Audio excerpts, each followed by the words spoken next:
babbareedu jechuudha. Kana fakkaata jechuudha safarri. Safara baay'ee bareeda. Manoonni gaarii kan itti ijaaramaa jiran jechuudha. Warroonni bitachuu barbaadan safara kanatti gatii isaanii yoo na gaafattan isinitti himuu danda'a. Warroonni bitachuudhaaf fedhii qabdan jechuudha. Bakka jireenyaaf sirriitti namatti mijatuudha.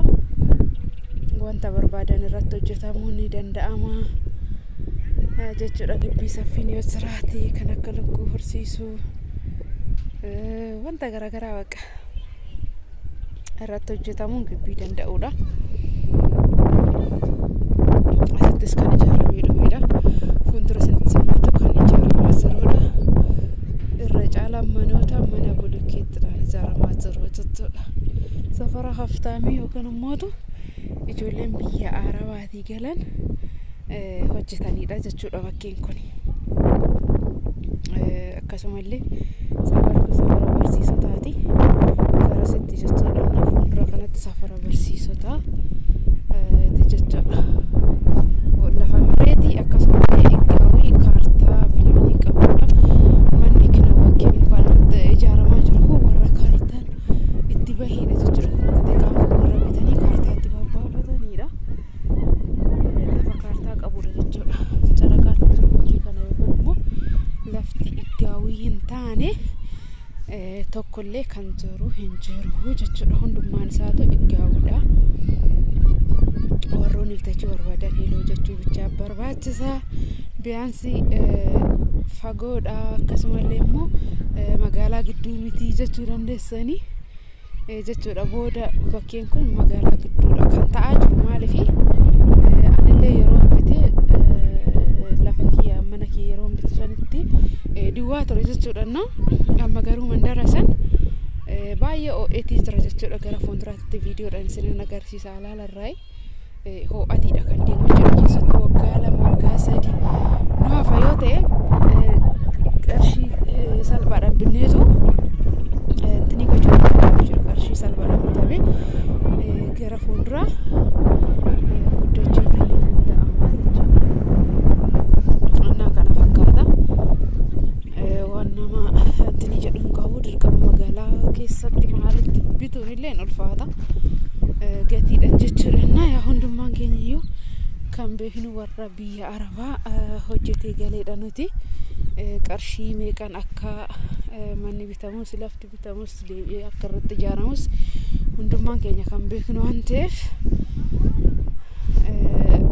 akkana waxaa jennee yoo binne hanga nuti deemnee lafa mana irratti hojjennee irratti ijaarrannetti magaalaa gidduu taasisu awwaalli na ciccitaa jira dhiifama. Innaa kun warra kaartaan irratti bahee jechuudha. Innaa safara baay'ee bareedaadha. Baay'ee namatti tola. Yaa isin dirqisiisee bitaa jechuu osoo hin taane warroonni bitachuu barbaadan bitachuu hin dandeessanii jechuudha. Lafa duwwaa duwwaatu jira asitti jechuudha. Warroonni gurguramuudhaaf qophaa'anii bal'inaan kan jiranidha jechuudha. Manoon isaa baay'ee bareeda. Amma keessattuu manni kun qal'aalii kana hin bareedu. Garasitti illee akkuma argitanii manni mukaan ijaaramaa jiru numaayyuu hin jiru. Darbee tokko yoo ta'e malee sanuu jechuudha. Asiinis immoo gara gadiitti hoggaa ilaaltan kan fakkaata. Gochuu beetii dheellii waan akkasiitu jechuudha. Manoota bartiidha. Bareeda jechuudha. Asumaan immoo osoo akkanatti deemnu gara safara kooti hoggaan ba'ellee immoo safarri kiyyas maal akka fakkaatu isinittiin argisiisa jechuudha. Yaa safara oo'adha yeroo san birrii xiqqaadhaan bitamee har'a garuu xifii dabale jechuudha. Gatiin isaatillee meeqa akka ta'e yeroo san meeqaan akka bitee har'a meeqarra akka jiru kana isinitti mutaa jechuudha. Naa karaa fakkaata akka malee qorraa xiqimtiidha. Har'a xiqimtii bultii sadiidha. Guyyaa meeqatti akka viidiyoon kun isin ga'u hin beeku malee jechuudha. Duratti namni na ilaalaa jira. Kolfina qabee jira baay'eetu. Innaa magaalaa masmara kiyyaatitti kanan bahaa jiru jechuudha.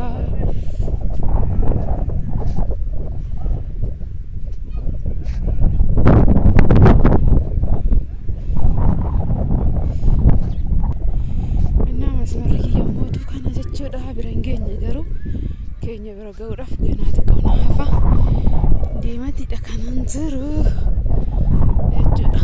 Safara baay'ee waan jiruu fi akkasumallee manoonni guddaan safara jiraniidha jechuudha. Ho'atiidha kan jiru yeroo ani bitu san garuu safarri kun hin ho'ine yaa ammas naannoo mana kiyya gahuudhaa ga'e garuu na hafaa jechuudha. Deematiidha kan jiru. Yeroo baay'ee fagaannee bituudhaaf baay'ee of shakkina hin guddatu jenna baadiyyaadha jenna waan akkasiiti xiqqoo yoo ture inni garuu magaalaa guddoodha kan ta'aatii deemu jechuudha. Bakkeen kun xiqqoo karaadha yoo karaan isaa malee qorras hin bubbiseesi sagaleen kun isinitti dhagahamu sagalee hin beeku garuu litittis kana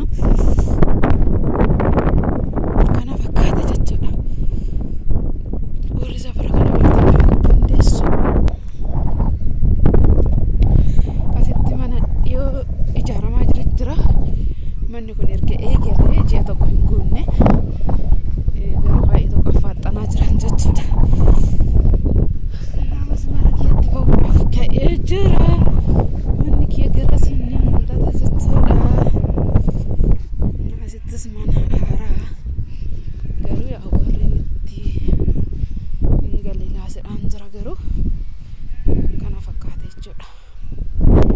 Akka naannoon kiyya kana walumaa galatti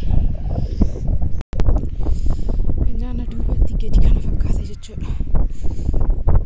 Kun anaa gadi ani yeroo kana oliin jira jechuudha gidduu kana keessa.